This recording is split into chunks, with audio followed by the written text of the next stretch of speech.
여러분 안녕하세요. 오늘은 재미있는 5편의 전래동화를 들려드릴게요. 전래동화에는 조상들의 지혜가 담겨 있기도 하고 일어날 수 없을 것 같은 이야기지만 그 이야기 속에 웃음과 교훈도 담겨 있습니다. 오늘 들려드릴 이야기도 부모님에 대한 효도의 마음, 엉뚱한 사또의 웃음이 넘치는 이야기 등 재미있는 이야기가 많습니다. 그중 첫 번째 이야기 정승 어머니와 은돈 항아리 이야기는 가난한 초가집에 사는 어머니의 지혜가 넘치는 이야기입니다. 가난한 살림살이지만 아들은 열심히 공부합니다. 어머니는 어느 날 부엌바닥에서 은돈 항아리를 발견하게 되지요. 하지만 아들에게는 은돈 항아리 이야기를 하지 않습니다. 그 돈이면 당장 고생하지 않고 살 수 있지만 아들이 공부를 게을리할까봐 걱정스러웠기 때문입니다. 어머니의 아들을 향한 깊은 사랑을 깨달을 수 있는 이야기입니다. 오늘의 이야기를 들으며 부모님의 사랑, 그리고 부모님을 향한 진정한 효도란 어떤 것인지 함께 생각해보는 시간이 되었으면 합니다. 그럼 이야기를 들으며 행복한 밤 되세요.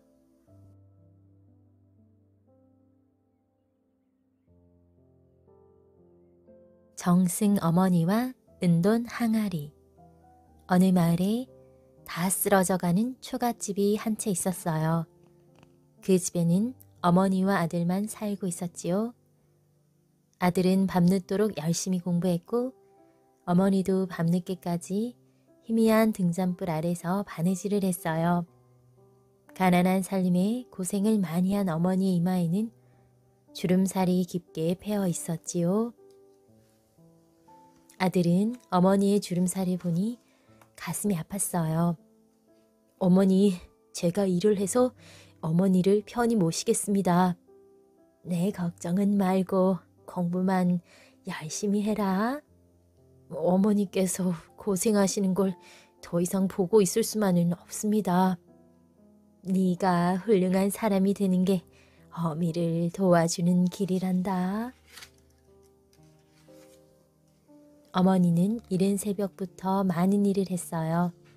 산에 올라가 나무를 해다 시장에 가서 팔기도 하고 이웃집에 가서 일을 거들어주고 품삯을 받기도 했지요.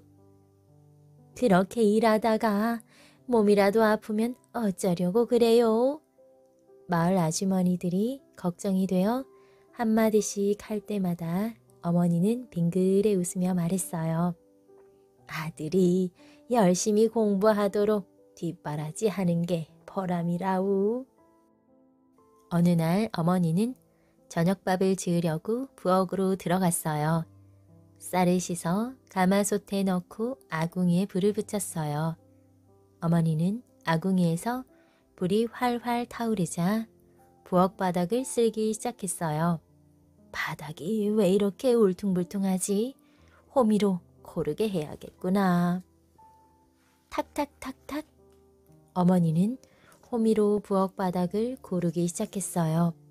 그런데 갑자기 쨍 하고 호미에 무언가 부딪혔지요. 이게 무슨 소리지? 어머니가 흙을 살살 파헤치니 땅속에서 항아리 하나가 나왔어요. 웬 항아리가 부엌 바닥에 묻혀 있을까? 항아리는 무척 무거웠어요. 어머니는 조심스럽게 항아리 뚜껑을 열어보았지요. 아니! 어머니는 입이 떡 벌어졌어요. 글쎄, 항아리 속에 반짝반짝 빛나는 은돈이 가득 들어있는 게 아니겠어요? 은돈은 모두 1000냥이나 되었어요. 하늘에서 아들 공부하는 데 쓰라고 주셨나 보다. 아이고, 고맙습니다. 어머니는 가슴이 벅차올랐어요. 이제 부자가 되었으니 편히 살 수 있겠구나. 어머니의 눈앞에 대궐같이 커다란 기와집이 떠올랐어요. 그 안에서 아랫사람들을 거느리고 맛난 음식을 먹으며 행복하게 사는 모습도 그려졌지요. 잠시 행복한 생각에 잠겨있던 어머니는 갑자기 고개를 설레설레 흔들었어요. 아니지, 이런 큰돈이 생겼다는 걸 아들이 알면 공부를 게을리할 거야. 어머니는 갑자기 부자가 되는 것보다 노력해서 훌륭한 사람이 되는 게 더 중요하다고 생각했어요. 그래서 항아리를 다시 그 자리에 묻어버렸지요.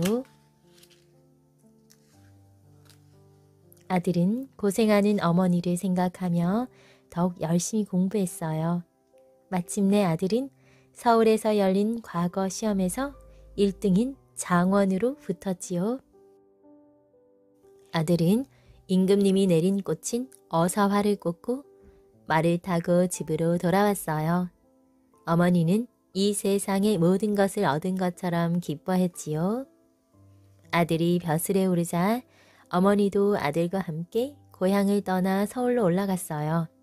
아들은 열심히 일해서 아주 높은 정승 자리에까지 올랐어요. 어머니는 기뻐서 어깨춤이 절로 나왔지요. 그때 은돈 항아리를 부엌에 묻어두기를 정말 잘했어. 어느 날 일을 마치고 돌아온 아들의 얼굴이 무척 어두웠어요. 이상하게 여긴 어머니가 아들에게 물었어요. 무슨 걱정이라도 있는 게냐? 별일 아닙니다. 궁금하니 어서 말해봐라. 그러자 아들은 머뭇거리며 입을 열었어요. 나라에서 은돈천냥을 급히 쓸 때가 생겼답니다. 은돈천냥을? 네, 그런데 갑자기 그런 큰 돈이 있어야죠. 아들의 얼굴빛은 더욱 어두워졌어요. 반대로 어머니의 얼굴은 무척 밝았어요. 은돈천냥이라면 내게 있지. 아들은 깜짝 놀라 어머니를 바라보았어요. 그제야 어머니는 시골집 부엌에 묻혀있던 은돈 이야기를 들려주었어요. 아들은 놀란 얼굴로 어머니 얼굴만 바라보았지요. 아들은 곧 아랫사람들에게 명령을 내렸어요. 어서 우리가 살던 시골집으로 가서 부엌에 묻혀있는 은돈 항아리를 꺼내오너라. 은돈 항아리라니요. 시골집에 가보면 알게다. 예, 알겠습니다. 아랫사람들은 서둘러 시골집으로 가서 부엌 바닥을 파보았어요. 그랬더니 그곳에 은돈천냥이 든 항아리가 묻혀있는 게 아니겠어요? 은돈천냥을 나라에 바치고 돌아온 아들은 어머니에게 물었어요. 어머니, 그렇게 많은 돈이 있었는데 왜 그 고생을 하셨어요?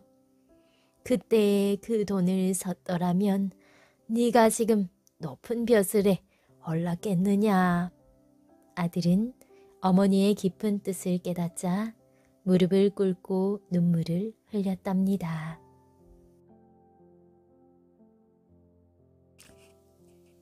망서방, 밥서방, 쟁서방.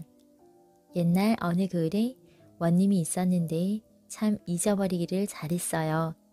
얼마나 잘 잊어버리는지 어제 본 것을 오늘 잊어버리고 아침에 들은 것을 저녁에 잊어버렸어요.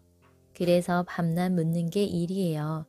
본 것도 또 묻고 들은 것도 또 묻고 일러줘도 또 묻고 가르쳐줘도 또 묻고 이러는 판이에요. 관청 심부름꾼 가운데 배시성을 가진 사람이 있었는데 원님한테 가기만 하면 자꾸 성을 묻는 통에 성가셔 죽겠어요. 자네 성이 뭔가?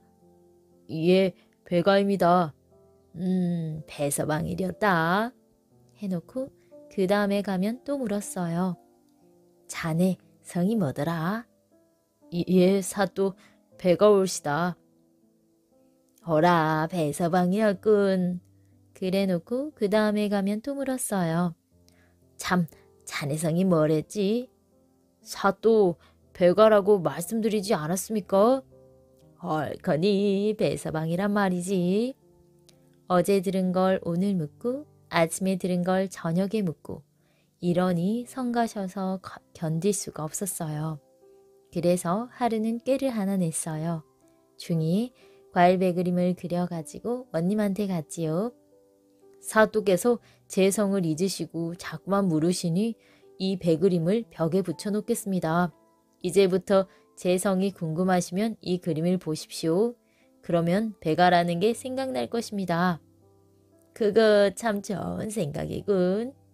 그런데 그림이 좀 서툴러서 배는 네모지고 꼭지는 큼지막 길쭉했어요. 그 이튿날 배서방이 원님한테 가니까 원님이 그림을 쳐다보면서 하는 말이 자네는 틀림없는 망서방이지 하거든요. 사또, 그게 무슨 말씀이십니까? 왜 저더러 망서방이라 하는지요? 이 사람아, 이게 망치 그림이 아닌가? 그러니 망서방이 틀림없지. 네모진 것 위에 큼지막 길쭉한 게 달려있으니 아닌 게 아니라 망치 같기도 했지요.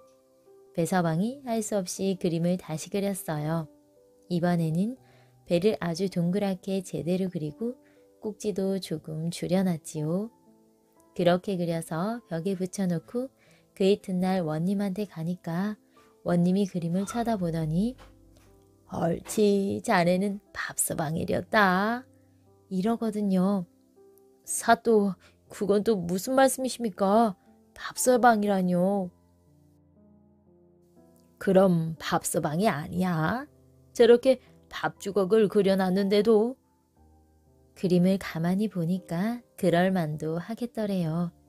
동그란 것 위에 손잡이 같은 게 길쭉하니 달려있으니까 그게 밥주걱 같지 뭐예요. 그래서 할 수 없이 그림을 다시 그렸어요. 자꾸 꼭지 때문에 헷갈리니까 이번에는 아예 꼭지를 없애버리고 배만 동그랗게 그려놓았어요. 그렇게 그려서 벽에 붙여놓고 그 이튿날 원님한테 가니까 원님이 그림을 쳐다보며 무릎을 치며 하는 말이 헐커니 자네는 무르나 마나 쟁서방이로군 이러네요. 아이고 사또, 쟁서방은 왜 또 쟁서방입니까? 쟁서방이 아니면 저렇게 쟁반을 떡하니 그려놨잖는가. 가만히 보니까 그도 그렇더래요. 꼭지는 없고 동그라미만 하나 덩그러니 있으니까 그게 꼭 쟁반 같았지요. 이래서 배서방은 끝내 원님한테서 자기 성 한번 제대로 못 들어봤다는 이야기예요.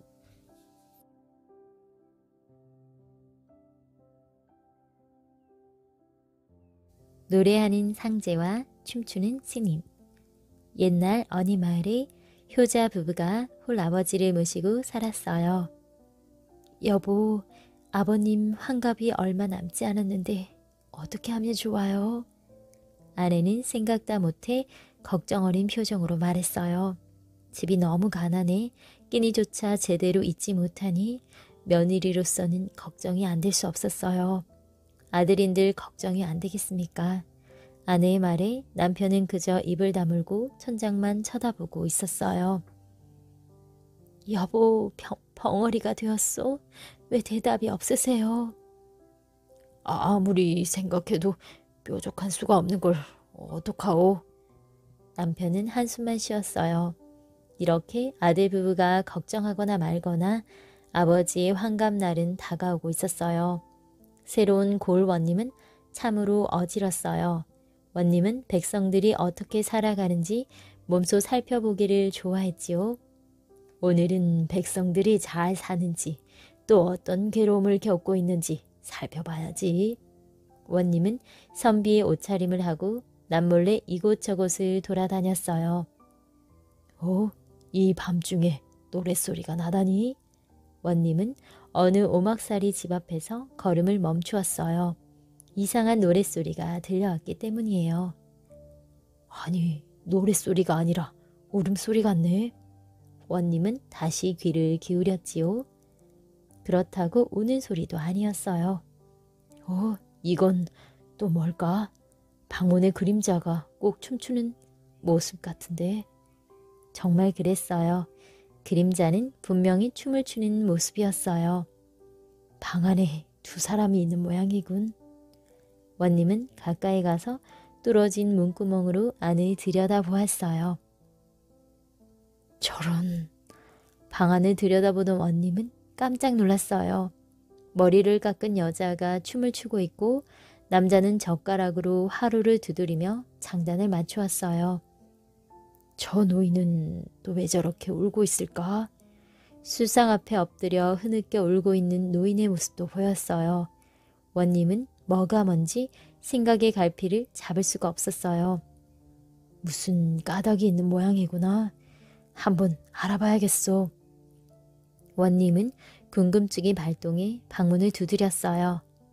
지나가는 나그네입니다. 물어보고 싶은 말이 있어서 왔습니다.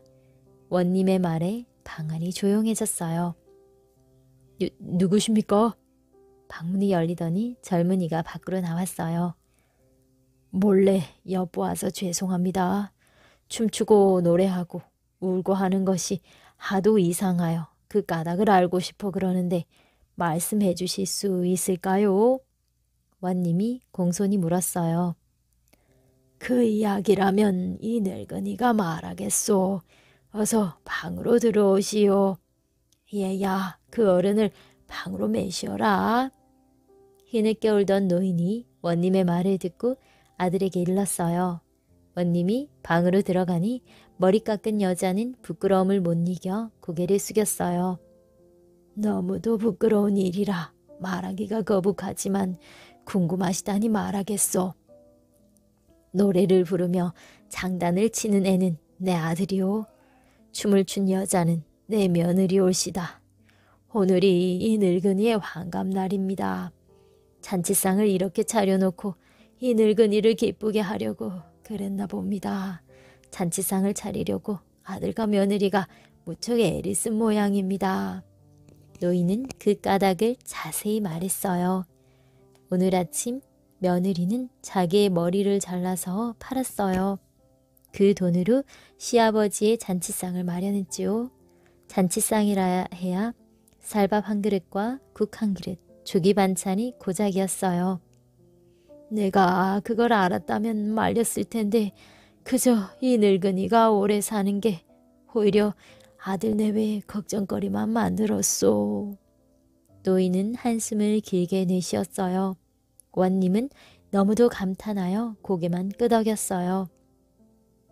며느리와 아들이 이 늙은이를 위로해주기 위해 춤을 추고 노래 부리고 했소만 어디 이 늙은이의 마음이 변하겠소. 자식들의 뜻은 고맙기 그지없지만 그래도 이 늙은이가 너무 오래 산 것 같아 울음이 북받쳤소. 나그네가 보시는 줄도 모르고 이런 거를 보였으니 부끄럽기 짝이 없소. 그게 무슨 말씀이옵니까? 이런 아름다운 풍경이 이 세상 또 어디에 있겠습니까? 이 아름다운 풍경을 보니 이 나그네가 도리어 부끄럽기 짝이 없습니다. 원님은 가난한 집 사람들의 아름다운 전경에 너무도 감동하였어요. 원님은 천장을 쳐다보며 무엇을 골똘히 생각하다 아들에게 물었어요. 젊은이는 왜 이렇게 살고 있소? 과거를 한번 보지 않고. 원님의 물음에 아들이 다소곳이 말했어요. 어머니가 돌아가셔서 지금은 상제의 몸입니다. 그래서 밖으로 나갈 수 없는 형편입니다. 올 가을이면 상제의 옷을 벗을 수 있습니다. 아들은 부끄러운 듯 대답했어요. 그렇다면 향씨에 응해보시지요. 올 가을에 고을 관아에서 시험을 친답니다. 보아하니 공부도 많이 하신 듯한데 꼭 시험을 쳐보시오. 원님은 품 안에서 엽전을 몇 냥 내놓았어요. 아니, 이러시면 안 됩니다. 아들은 거절했어요. 이 나그네도 어르신네 환갑 잔치상을 받은 거나 다름없습니다. 퍽이나 즐겁습니다. 사양 마시고 어르신네 반찬값이나 하십시오. 원님은 억지로 엽전 꾸러미를 아들의 손에 쥐어주고 집을 나왔어요. 향씨는 지방에서 치르는 과거 시험으로 추시라고도 합니다. 지방에서 치르는 과거에 합격하면 진사의 벼슬이 내려져요. 그렇게 되면 서울에서 치르는 과거에 응시할 수 있는 좋은 조건이 되기도 하며 벼슬에 나아가는 첫걸음이 됩니다. 어느덧 가을이 되었어요. 고을에서 향씨가 열렸어요. 고을에서 글 읽는 젊은 선비들이 과거장으로 모여들었어요. 그날의 효자도 시험장으로 왔지요. 이 많은 수재들 가운데 끼어서 어떻게 급제를 할 수 있을까? 효자는 은근히 걱정이 되었어요. 만일 떨어지는 날이면 늙은 아버지와 아내를 볼 면목이 없기 때문이에요. 그때 과거 제목이 나붙었습니다. 이상한 제목이 났군. 이 제목으로 무슨 글을 짓지? 내가 읽은 책에선 이런 문제는 보지도 못했는데. 듣지도 보지도 못한 문제니 야단났군. 시험장에 앉은 젊은이들은 이렇게 한마디씩 하면서 생각에 빠졌어요. 선뜻 붓을 드는 이가 없었어요. 그러나 효자만은 열심히 붓을 움직였어요. 상제는 노래하고 중은 춤추고 늙은이는 운다. 상제는 장단을 맞춘 효자 아들을 뜻하고 중은 머리 깎은 며느리를 뜻하고 늙은이는 그들의 아버지를 뜻합니다. 이러니 다른 사람들은 당연히 그 뜻을 알 턱이 없었어요. 효자는 얼른 글을 지어냈습니다. 자기에게 관계된 일이니 글을 쉽게 쓸 수 있었어요. 효자는 두말할 것도 없이 장원급제하였어요. 과거 시험장에 모인 사람들 가운데 오로지 그 한 사람만이 합격이 되었어요. 나를 알겠는가?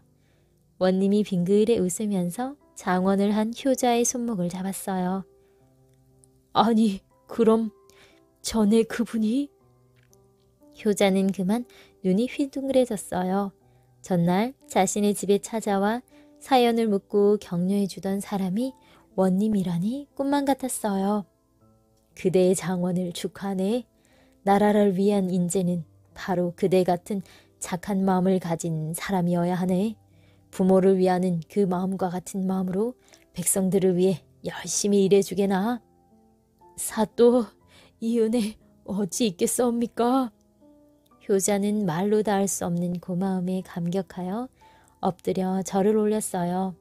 그 뒤 효자는 서울에 가서 또 한 번 과거에 정원급제하고 벼슬이 자꾸자꾸 올랐어요.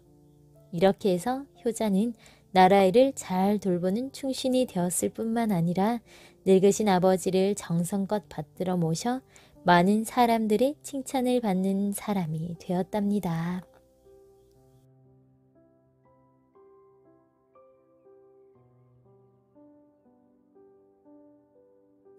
판서 대감이 된 농사꾼.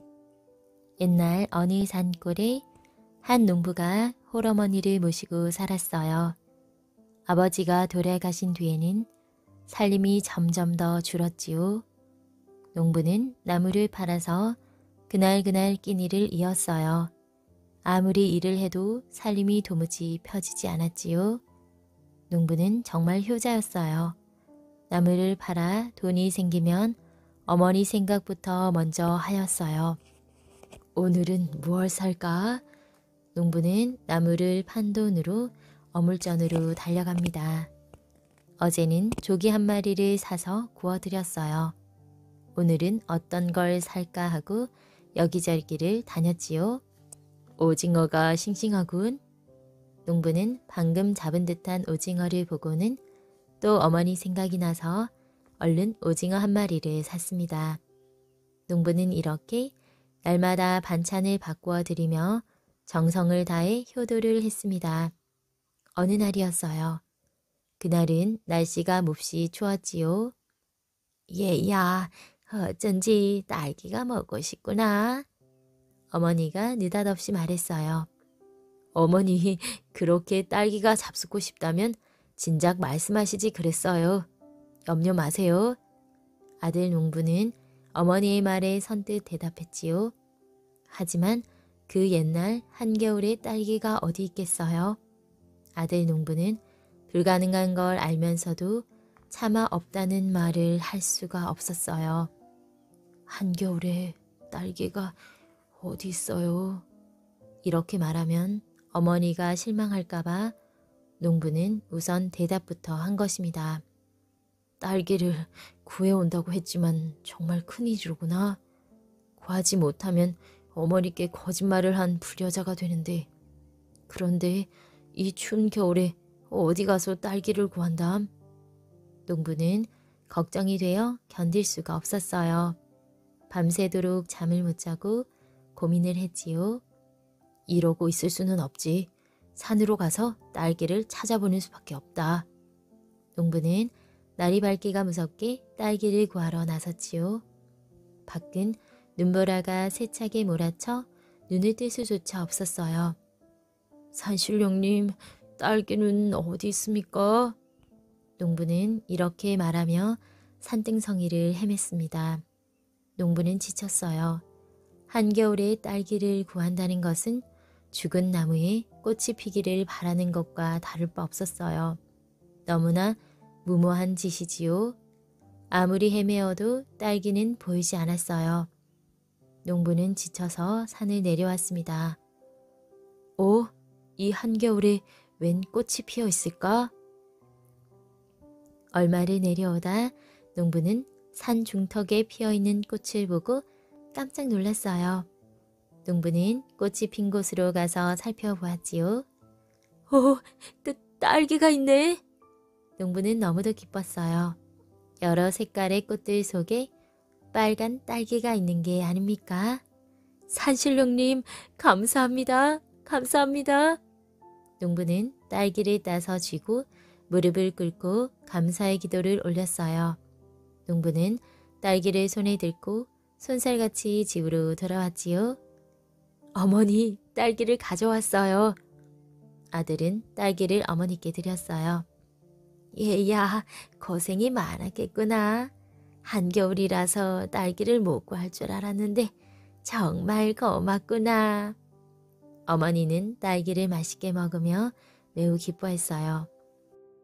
그런데 세월이 흘러 어머니가 그만 깊은 병에 걸려 자리에 눕게 되었어요. 자네의 어머니 병엔 호랑이 눈썹이 제일이야. 다른 약은 소용없어.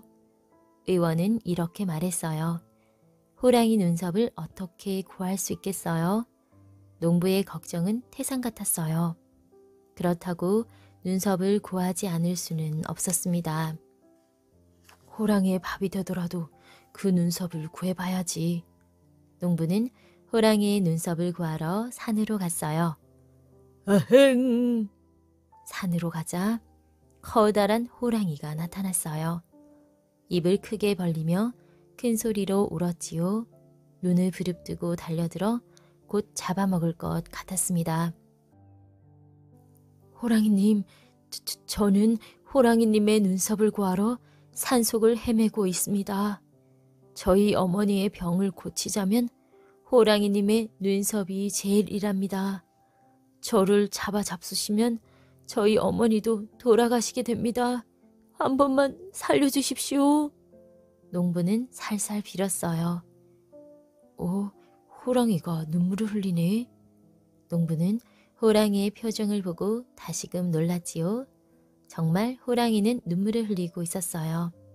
농부의 착한 마음씨에 호랑이는 무척 감동했지요. 호랑이가 등을 돌려 업히라는 신용을 했습니다. 농부는 얼른 호랑이의 등에 업혔어요. 그러자 호랑이는 손살같이 달려 어느새 농부의 집에까지 와서 농부를 내려놓았습니다. 아니, 저 애가 호랑이에게 물리다니. 마당에 나와 있던 어머니가 그만 기절했어요. 어머니는 아들이 돌아오지 않자 걱정이 되었어요. 그래서 아들을 찾아 나서려고 마당으로 나온 것입니다. 그런데 아들이 호랑이 등에 엎여오는 걸 보고 호랑이에게 물린 줄 알고 놀라 기절한 것입니다. 어머니! 아들인 농부가 호랑이 등에서 내려보니 어머니가 마당에 쓰러져 있었어요. 어머니를 흔들어 보니 이미 숨을 거둔 뒤였습니다. 어머니! 농부는 어머니를 뒷산 양지 바른 곳에 고이 묻었어요. 농부는 어머니 무덤 옆에서 3년을 살았어요. 호랑이도 농부와 같이 무덤 옆에서 3년을 같이 지냈습니다. 3년이 되는 날 호랑이는 농부를 업고 어느 곳으로 갔지요. 그곳은 아주 평화롭고 아늑한 살기 좋은 곳이었어요. 어느 날이었습니다. 호랑이가 어디 갔다가 예쁜 처녀 하나를 업고 왔지요. 처녀는 기절한 채 호랑이 등에 엎여 있었어요. 농부는 얼른 처녀를 내려 따뜻한 방으로 옮겨 놓았어요. 처녀는 한참 만에 깨어났습니다. 농부는 이 처녀와 결혼하여 아들 셋, 딸 셋을 낳았지요. 어느 날 갑자기 호랑이가 나타나더니 온 가족에게 등에 타라는 신용을 했습니다. 온 식구가 호랑이의 등에 엎이자 호랑이는 몇백 리를 단숨에 달렸지요. 그리고는 마침내 고래등 같은 기와집 앞에 내려놓았습니다. 여보, 여기는 우리 집이에요. 농부의 아내가 기뻐 소리쳤어요. 어머니, 여기가 우리 외갓집이에요? 그래, 너희들 외갓집이란다. 아들은 어머니의 말에 기뻐서 뻘쩍뻘쩍 뛰었어요. 어머니, 아버지, 제가 왔어요. 아내가 대문을 두드리며 외쳤지요. 아니, 이게 웬일이니? 이게 꿈이니 생시니? 친정어머니가 맨발로 뛰어나와 딸을 얼싸안았어요. 호랑이에게 물려 죽은 줄로만 알았던 딸이었어요. 외할머니, 외할아버지, 절 받으세요. 외손주, 외손녀들이 절을 했습니다. 장인어른, 장모님, 절 받으십시오. 사위도 넙죽 엎드려 인사를 드렸어요. 경사로다. 잃어버린 딸을 찾은 것도 큰 기쁨인데 사위와 외손자, 외손녀까지 얻게 되었으니 이 기쁨을 어디에다 비할까? 대감은 덩실덩실 춤이라도 추고 싶었어요. 대감은 큰 잔치를 벌였습니다. 농부는 아내에게서 글을 배우기 시작해 마침내 과거에 급제하여 2조 판서까지 지냈어요. 그런데 참으로 이상한 일도 다 있었어요. 이 농부가 판서가 되어 어디 멀리 갈 때면 을에 호랑이가 나타나 등에 태워다 주었습니다. 서울 장안에 호랑이가 나타난다. 겁이나 견딜 수가 없다. 호랑이를 잡아야 한다. 밤이나 낮이나 서울 장안에서는 호랑이가 다닌다고 모두들 벌벌 떨고 야단이었어요. 급기야 나라에서는 호랑이를 잡으라고 방을 붙였지요. 판소대감님, 내가 죽을 때가 되었소. 그래서 사람들 있는 곳에 가서 나를 잡기를 기다렸는데 오히려 사람들이 먼저 놀라 기절하니 용서해 주십시오. 내일 되걸 앞으로 나갈 테니 대감께서 나를 죽여주십시오. 어느 날 호랑이가 이렇게 말했어요. 참으로 애석한 일이로다. 내가 어떻게 널 죽일 수 있겠니? 아닙니다, 판서대감님. 그동안 정말 감사했습니다. 판서대감님 손에 죽는다면 더없이 기쁠 것입니다. 호랑아, 나도 그동안 정말 고마웠다. 판서가 된 옛날의 농부는 눈물을 머금고 호랑이를 죽였어요. 불안에 떨던 서울 장안의 사람들은 그제서야 마음을 놓고 안심했지요. 그 뒤 농부는 벼슬도 오르고 90살이 넘도록 오래오래 잘 살았습니다. 그리고 자신을 도와준 호랑이의 은혜를 잊지 않고 늘 호랑이 무덤을 찾아가 인사를 하는 것도 잊지 않고 말입니다.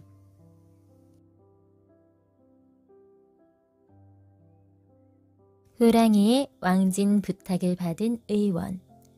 선주 임금 때였습니다. 허준이라는 유명한 의원이 있었어요. 동의보감하면 이젠 어린아이도 다 아는 책이지요. 이 동의보감은 지금도 한방치료에 없어서는 안 될 귀중한 책입니다. 이 책을 지은 사람이 바로 허준입니다. 허준이 아직 동의보감을 짓기 전 젊을 때의 일입니다. 허준은 사신을 따라 중국으로 가게 되었어요. 사신 일행이 국경을 막 넘어서 산길로 접어들 때였지요. 어흥! 난데없이 집채만한 호랑이가 나타났어요. 아이고, 하느님 마옵소사. 사신 일행은 겁에 질려 꼼짝도 못하고 벌벌 떨기만 하였어요. 그런데 호랑이가 허준 앞에 납작 엎드렸어요. 이제 허준은 죽었구나. 하필이면 허준이라니. 사신 일행은 허준을 동정하면서도 자기들이 죽지 않게 된 것을 다행으로 여겼어요. 그런데 참으로 이상한 호랑이였어요. 입을 벌려 허준을 삼켜야 하는데 그게 아니었어요. 모두들 놀라 바라보니 호랑이는 허준의 옷자락을 발로 잡아당기고 있었어요. 호랑이가 사람을 해치려는 게 아니야. 틀림없이 무엇을 애원하는 것 같아. 사신 일행은 이렇게 생각했어요. 그제서야 마음이 조금 놓였지요. 오, 호랑이가 눈물을 흘리네. 정말 그랬습니다. 자세히 보니 호랑이의 눈에 눈물이 그렁그렁 맺혀 있었어요. 무슨 까닭이 있는가 봐. 그렇지 않고서야 호랑이가 저렇게 눈물을 흘리며 애원하지는 않아. 허준도 이렇게 생각했지요. 너는 나를 해칠 생각이냐? 허준이 용기를 내어 천천히 말을 걸었어요. 호랑이가 허준의 말을 알아들은 듯 좌우로 머리를 흔들었지요. 그리고 허준 앞에 납작 엎드렸어요. 나와 함께 어디로 가자는 것이렸다. 허준의 말에 호랑이는 머리를 끄덕끄덕 하는 듯 했어요. 용기를 낸 허준이 호랑이 댁에 올라탔지요. 내가 호랑이한테 갔다 올 테니 기다리지 마시고 갈 길을 가세요. 일을 마치면 곧 뒤따라 가겠습니다. 허준이 사신 일행을 보고 말했지요. 호랑이는 나는 듯이 험한 산길을 달렸어요. 냇가를 건너 산등성이를 넘어 어느 동굴 앞에서 멈추었지요. 이윽고 호랑이가 허준을 내려놓았어요. 허준이 사방을 살펴보았어요. 여기가 호랑이 굴이군. 어찌되건 굴로 들어갈 수밖에 없다. 호랑이를 따라 굴 속으로 들어가 보니 호랑이 새끼 3마리가 피투성이가 된 채 신음하고 있었어요. 사나운 짐승에게 공격을 당한 모양이구나. 짐승이지만 애처롭기 그지없구나. 허준은 호랑이 새끼들을 안쓰럽게 여기면서 고약을 꺼냈어요. 조금만 참아라. 곧 나을 거다. 허준은 숨이 끊어질 듯 낑낑대는 호랑이 새끼를 달래면서 고약을 발라주었어요. 그는 마치 어린아이 다루는 듯 했어요. 그러자 호랑이 새끼들은 이내에 잠잠해졌지요. 이것을 본 어미 호랑이는 비로소 마음이 놓이는지 꼬리를 살레살레 흔들면서 기뻐하는 표정이 역력했어요. 어흥! 호랑이는 소리내어 울더니 어디론가 가버렸어요. 허준은 호랑이 새끼들을 어루만지며 함께 놀았습니다. 얘들아, 네 어미가 참 볼 일이 많은가 보구나. 어디 이리 온? 새끼 호랑이들은 허준의 품속으로 기어들며 마치 아기처럼 재롱을 피웠어요. 얼마 후 어미 호랑이가 커다란 이리 한 마리를 몰고 돌아오더니 바로 눈앞에서 무참하게 물어 죽였어요. 이리가 호랑이 새끼들을 저렇게 만들어 놓았구나. 아마 새끼를 해친 원수를 갚는 모양이군. 그렇게 생각하니 어미 호랑이의 마음을 조금 알 것 같았어요. 새끼 사랑은 사람이나 호랑이나 다 같구나. 허준은 허리를 펴면서 중얼거렸어요. 일어서는 허준을 보고 호랑이가 다시 어흥하더니 납작 엎드렸어요. 그리고는 허준의 옷자락을 잡고 놓아주지 않았어요. 상처가 아물 때까지 돌봐주시면 고맙겠습니다. 호랑이의 눈빛은 이렇게 애원하는 것 같았어요. 이거 야단났군. 여기서 머물면 일행을 따라잡기가 힘들 텐데. 그러나 할 수 없지. 짐승이라지만 목숨은 사람처럼 고귀한 거야. 나을 때까지 치료해주고 가자. 허준은 호랑이 새끼들이 다 나을 때까지 머물기로 하였어요. 그래, 알았다. 네 새끼들의 상처가 다 나을 때까지 머물 테니 염려 마라. 호랑이는 그제서야 마음을 놓았는지 꼬리를 살래살래 흔들었어요. 허주는 호랑이 새끼들을 정성껏 치료해 주었지요. 잠은 마른 풀더미에서 자고 식사는 호랑이가 잡아다 주는 산토끼며 노루등을 불에 구워 먹었어요. 사나흘이 지났어요. 허준의 정성어린 간호로 새끼들의 상처는 점점 아물어 조금씩 걷기 시작했어요. 열흘이 되었어요. 호랑이 새끼들은 이제는 깡충깡충 뛰어다니기 시작했어요. 이젠 됐구나. 내가 없어도 되겠다. 그만큼 깡충깡충 뛰어다닐 수 있으면 다 나은 것이야. 허준은 사람에게 말하는 것처럼 어미 호랑이를 보며 다정하게 말했어요. 어미 호랑이는 허준 앞에 큰절이라도 하듯 꿇어앉아 기분 좋게 울어댔어요. 알았다. 새끼를 치료해 주어서 고맙다는 뜻이지. 허준은 어미 호랑이의 등을 쓰다듬어 주었어요. 이제는 떠날 때가 되었습니다. 그것을 알기라도 하듯 호랑이 새끼들은 허준에게 매달리면서 재롱을 떨었어요. 아니, 헤어지기가 매우 섭섭한 눈치였지요. 어미 호랑이도 마찬가지였어요. 헤어지기가 섭섭하단 말이지. 사람이나 짐승이나 이별은 서운한가 보다. 그동안 너희들과 정이 들어 다도 헤어지기가 섭섭하구나.